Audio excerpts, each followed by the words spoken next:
दोस्तों नमस्कार, मेरा नाम है पूजा कुमारी और मैं नई कहानी के साथ दोबारा से आ गई हूँ। कहानी को शुरू करते हैं।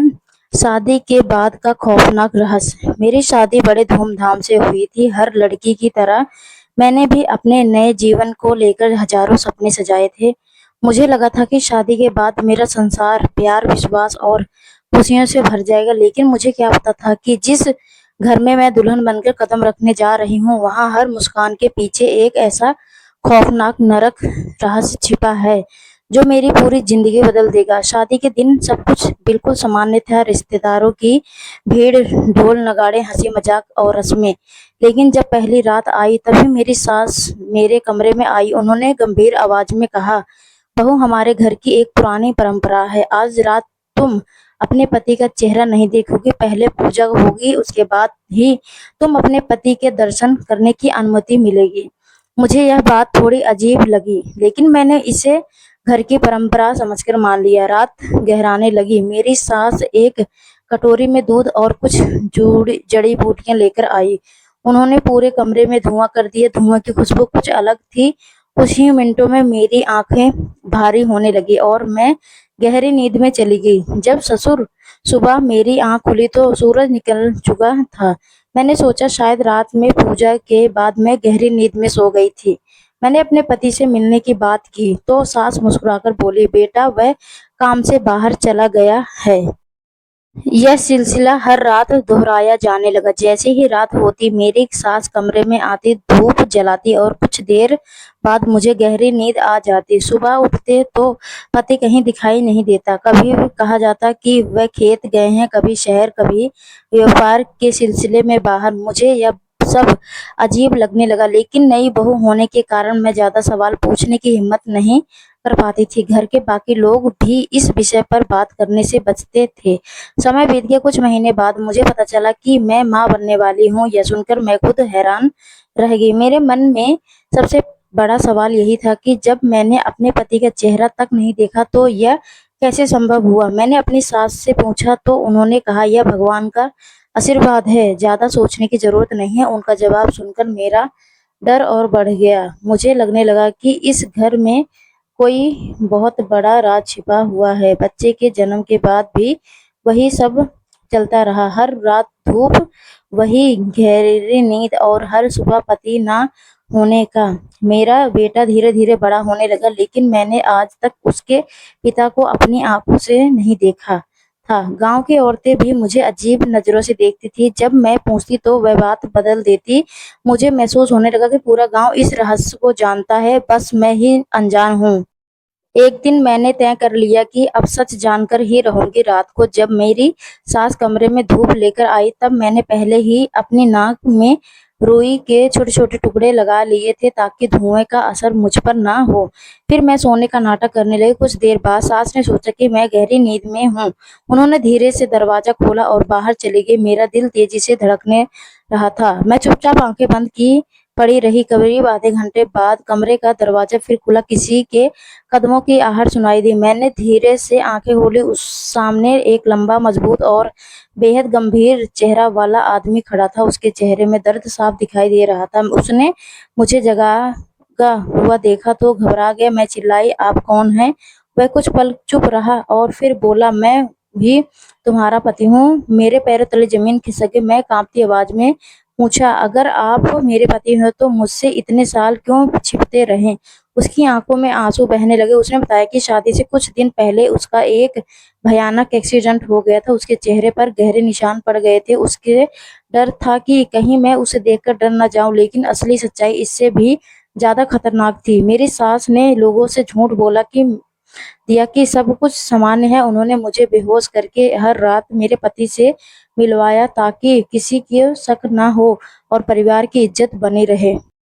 मैं यह सुनकर पूरी रात टूट गई। मुझे अपने पति के चेहरे से नहीं बल्कि इतने बड़े धोखे से दर्द हुआ है। मैंने कहा, अगर सच पहले ही बता देते तो शायद मैं आपको उसी रूप में स्वीकार कर लेती, लेकिन आपने मेरे विश्वास छीन लिया। इतने में ही मेरी सास कमरे में आ गई। उन्होंने हमें बात करते देख लिया। पहले तो उन्होंने गुस्से में मुझे डांटा, लेकिन फिर खुद रोने लगी। उन्होंने हाथ जोड़कर कहा, मैंने जो किया अपने बेटे की जिंदगी बचाने के लिए किया। मुझे डर था कि अगर तुम सच जानोगी तो उसे छोड़ के चली जाओगी। मैं पूरी रात सोचती रही। सुबह जब सूरज निकला तो मैंने अपने पति का हाथ पकड़कर कहा, चेहरे के निशान इंसान को बदसूरत नहीं बनाते, लेकिन झूठ जरूर बना देता है। आज से हम नई शुरुआत करेंगे, लेकिन इस घर में अब कभी कोई राज नहीं छिपाया जाएगा। उस दिन पहली बार मैंने अपने पति को खुलकर पूरे घर के सामने देखा। गांव वालों को भी सच्चाई पता चली। धीरे धीरे लोगों ने उनका सम्मान करना शुरू कर दिया। मेरी सास ने भी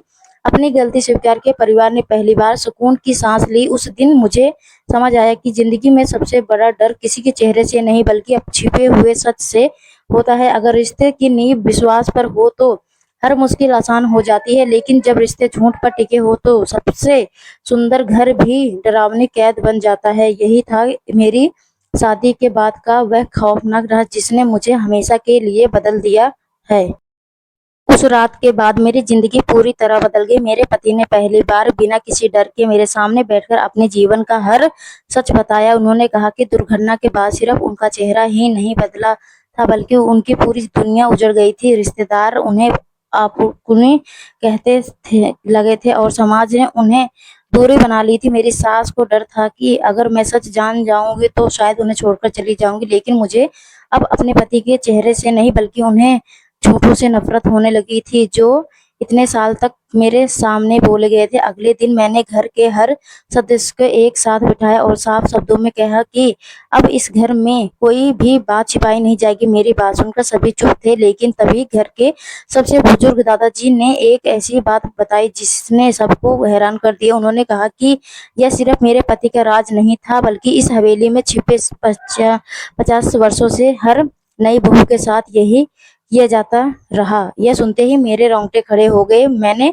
पुराने संदूक और अलमारी की तलाश शुरू की। एक दिन मुझे धूल से ढकी एक पुरानी डायरी मिली। उस डायरी में एक ऐसी बहू की कहानी लिखी थी जिसने वर्षों पहले इस रहस्य को उजागर करने की कोशिश की थी, लेकिन अचानक उसकी मौत हो गई। डायरी के आखिरी पन्ने पर सिर्फ एक लाइन लिखी थी, इस घर का सबसे बड़ा दुश्मन कोई बाहर वाला नहीं, बल्कि घर के अंदर रहने वाला ही है। यह पढ़ते ही मेरे हाथ कांपने लगे। उसी समय मुझे महसूस हुआ कि कोई मेरे पीछे खड़ा है। मैंने डरते डरते पीछे मुड़कर देखा, लेकिन वहां कोई नहीं था। तभी ऊपर वाले कमरे से किसी के रोने की आवाज आने लगी। जब मैं आवाज का पीछा करते हुए उस कमरे तक पहुंची तो दरवाजा अंदर से बंद था। जैसे ही मैंने दरवाजा खोला, कमरे में घना अंधेरा था और बीच में एक पुराना झूला अपने आप हिल रहा था। झूले के नीचे एक फोटो फ्रेम पड़ा था। मैंने उसे उठाकर देखा तो मेरी सांसें रुक गईं। उस फोटो में मेरे पति के साथ एक और दुल्हन खड़ी थी, जबकि मेरे पति ने कभी अपनी पहली शादी का जिक्र तक नहीं किया था। मेरे हाथ से फोटो गिर गई और तभी पीछे से एक किसी की धीमी आवाज में आई, अगर आप अपनी और अपने बेटे की जान बचानी है तो इस फोटो के बारे में किसी से एक शब्द मत कहना। मैं डर के मारे वहीं उजड़ हो गई, क्योंकि अब मुझे समझ आ चुका था कि असली खौफनाक रहस्य अभी खत्म नहीं हुआ था, बल्कि उसकी शुरुआत अब हुई थी।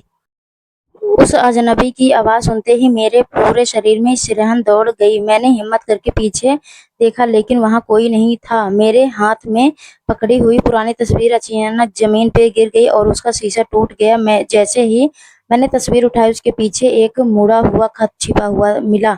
हाथ कांपते जब मैंने वह खत खोला तो उसमें लिखा था, यह अगर खत तुम्हारे हाथ में पहुंचा है तो समझ लो कि तुम भी उसी जाल में फंस चुकी हो जिससे मैं फंसी थी। इस घर की सबसे बड़ी सच्चाई किसी हादसे या परंपरा में नहीं, बल्कि लालच में छिपी है। खत पढ़ते पढ़ते मेरी आंखों से आंसू निकले। तभी मेरे पति दौड़ते हुए मेरे कमरे में आए और मेरे हाथ से वह खत छीनने की कोशिश करने लगे। मैंने पहली बार उनका हाथ छटका दिया और गुस्से में पूछा, आखिरकार मुझसे क्या छिपाया जा रहा है। कुछ पल की खामोशी के बाद उन्होंने टूटे हुए स्वर में कहा, जिस लड़की की तस्वीर तुमने देखी है वह मेरी पहली पत्नी नहीं, बल्कि मेरे बड़े भाई की पहली पत्नी थी। उसकी मौत एक हादसा नहीं थी, की हत्या हुई थी। यह सुनकर मेरे पैरों तले जमीन खिसक गई। तभी नीचे आंगन से जोर-जोर से चीखने की आवाज आने लगी। हम दोनों भागकर नीचे पहुंचे तो देखा कि मेरी सास बेहोश पड़ी थी और उनके पास वही पुरानी डायरी खुली हुई थी। डायरी के आखिरी पन्ने पर इस बार लाल स्याही से एक नई लाइन लिखी हुई थी, अब अगला सच सामने आएगा और इस बार कोई भी सच नहीं पाएगा। यह पढ़ते ही हवेली की सारी लाइटें एक साथ बुझ गई और अंधेरे में किसी के कदमों की आवाज धीरे-धीरे हमारी ओर बढ़ने लगी। मेरे पति ने मेरा हाथ कसकर पकड़ लिया, लेकिन तभी अंधेरे में किसी के फुसफुसाकर कहा, तुमने सच जानने की गलती कर दी। अब इस हवेली से जिंदा बाहर नहीं निकलना आसान नहीं होगा। मेरी धड़कनें इतनी तेज हो गई कि ऐसा लग रहा था कि मानो अगले ही पल मुझे कोई भयानक सच हमारे सामने आने वाला हो। दोस्तों, उम्मीद करती हूँ कि आपको हमारी कहानी पसंद आई होगी। अगर कहानी पसंद आई है तो वीडियो को लाइक करें। अगर आप हमारे चैनल पर नए हैं तो चैनल सब्सक्राइब करें और नोटिफिकेशन बेल को जरूर दबाइएगा ताकि हमारी अगली वीडियो का अपडेट सबसे पहले आपको मिले।